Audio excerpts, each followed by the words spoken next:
If you could speak directly to Elon Musk, what would you say? F off. That's it. If you could speak directly to Elon Musk, what would you say? F off. That's it. You're not ready for what Jasmine Crockett just did. Elon Musk and Donald Trump got cooked live on TV, and it wasn't even close. Trump looked like he forgot what planet he was on, and Elon still online tweeting like nothing's wrong. Jasmine came with facts, fire, and that I'm done playing with y'all energy. If you were trying to conduct audits and figure out where the waste, fraud, and abuse is, I don't know why you would go to some tech guy. In fact, it was only techies that were sitting there at inauguration. We didn't have auditors. I would welcome auditors to come in and do forensic audits. In fact, he sat there in the Oval Office yesterday and he admitted that he was lying and he was using his propaganda machine to do it when he said that we sent millions of dollars to Gaza for condoms. That was a So let me get this straight. Jasmine Crockett just walked in, no notes needed, and basically said, y'all love to scream about accountability, but somehow you all missed every single hearing where it actually mattered. She didn't just call out the hypocrisy, she slapped it on the table like a court exhibit.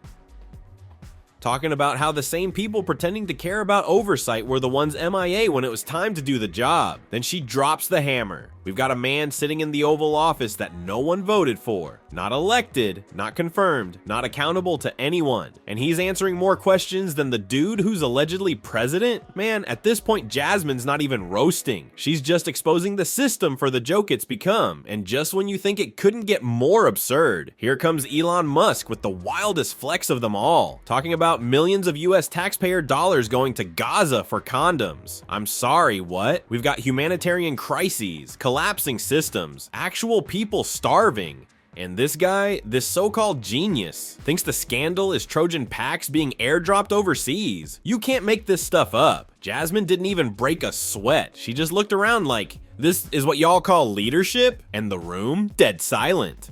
You were involved in a hearing with Elon Musk about condoms. Right? Do you remember this whole? It wasn't with Elon.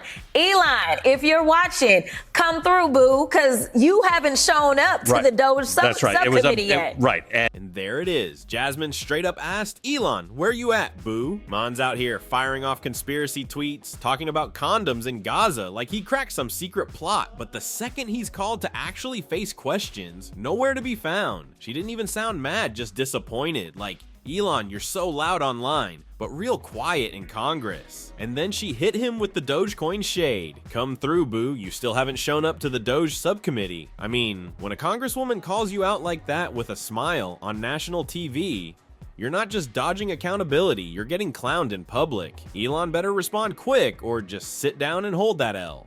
My question is, Elon, what have you done?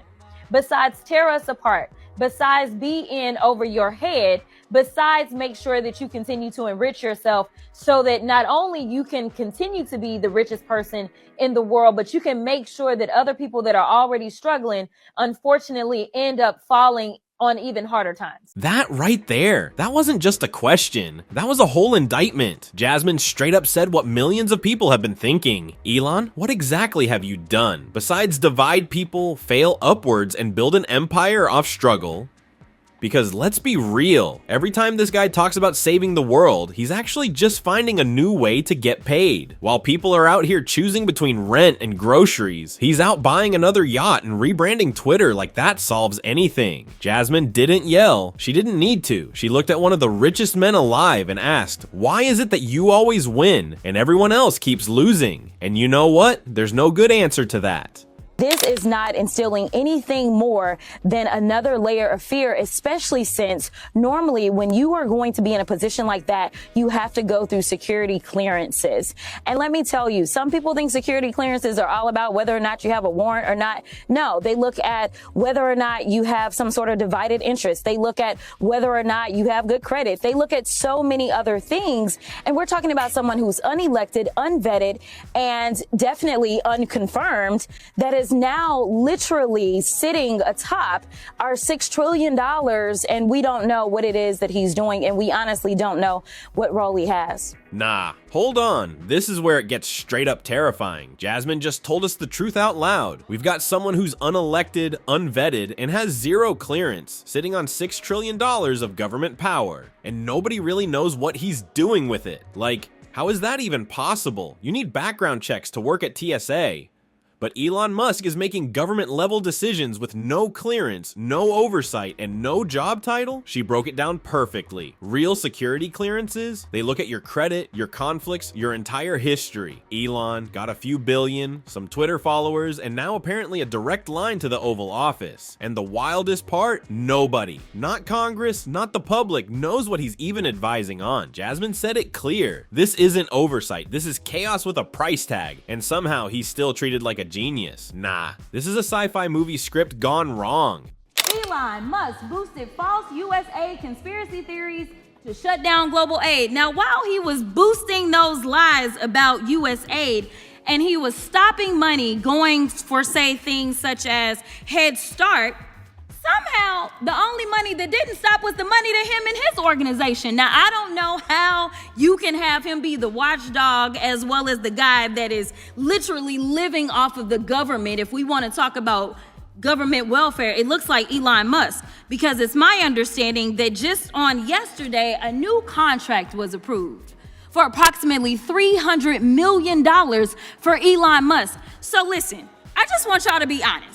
Nah, man. This part right here is wild. Jasmine just laid it out crystal clear. Elon Musk is out here pushing fake USAID conspiracy theories, blocking global aid, stopping funding for programs like Head Start, and somehow he's the one still cashing the checks. While real people are struggling, schools are underfunded, and aid is getting slashed. The only money that never got delayed was the money going directly to Elon Musk. And you want to talk about government welfare? Jasmine straight up said it. If anyone's living off the system, it's Elon. He's acting like he's the watchdog, when really, he's the one eating the biggest piece of the pie. And the punchline? While he's ranting online about corruption and waste, he's over here signing a fresh $300 million government contract like it's just another Tuesday. You couldn't write satire this good. Jasmine just exposed the whole game, and Elon still thinks no one noticed. We noticed. First of all, I want to ask him, what exactly has he been doing? Who is it that he's hired? Who is it that he's firing?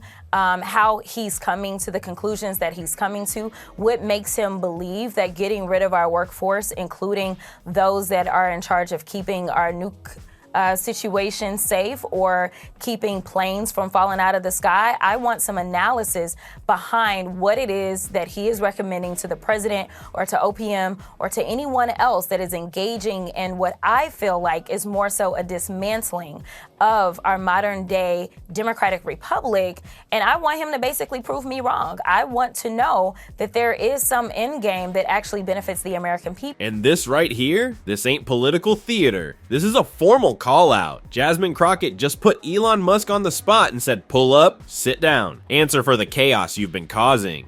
She's asking real questions. Who are you hiring? Who are you firing? Why are you cutting jobs tied to nuclear safety and aviation control like it's some video game mod menu? She's not out here looking for sound bites. She wants receipts, rationale, and real answers. And she made it clear, this ain't personal. She's willing to hear him out. But first, Elon's gotta show up and prove there's actually a plan. A plan that benefits the American people, not just his stock portfolio. Because right now, it looks a lot less like leadership and a lot more like a billionaire playing government simulator with no pause button. Jasmine said it best, prove me wrong. That's a challenge. And so far, Elon's been real quiet.